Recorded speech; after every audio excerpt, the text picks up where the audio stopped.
दोस्तों, आपने आरटीआई का नाम तो सुना होगा। इसका क्या मतलब होता है, इसका क्या फ़ायदा है, आज हम इसके बारे में बात करेंगे। आरटीआई का फुल फॉर्म होता है राइट टू इंफॉर्मेशन, जो कि भारत के प्रत्येक नागरिक को यह अधिकार देता है कि सरकारी डिपार्टमेंट से कोई भी जानकारी ले सकता है।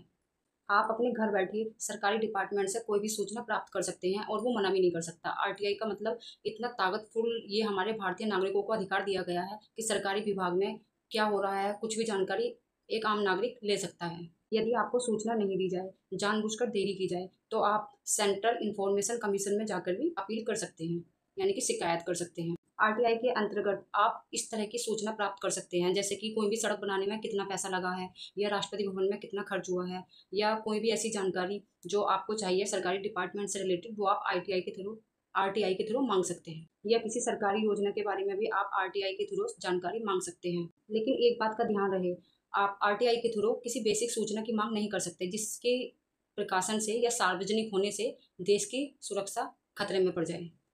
आरटीआई लोकतंत्र को मजबूती देता है। भारतीय संसद ने आरटीआई 2005 में पारित किया ताकि गवर्नमेंट ऑर्गेनाइजेशन में एक ट्रांसपेरेंसी लाई जा सके और भ्रष्टाचार के खिलाफ एक कड़ा कदम उठाया जा सके। इंडिया आरटीआई लागू करने वाला यह 48वां देश है और 100 से अधिक देशों में यह एक्ट लागू हो चुका है।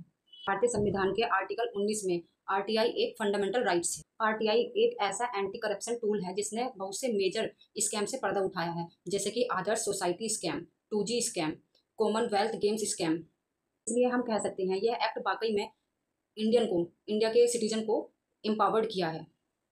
इस प्रकार आरटीआई के थ्रू भारत का कोई भी नागरिक, बूढ़ा, बच्चा या कोई भी व्यक्ति जो भारत का नागरिक है, सरकारी डिपार्टमेंट से कोई भी सूचना प्राप्त कर सकता है। इतना ही नहीं, यदि पटवारी कानून को सही से काम नहीं कर रहे हैं तो आप आरटीआई के थ्रू उनसे जवाब मांग सकते हैं।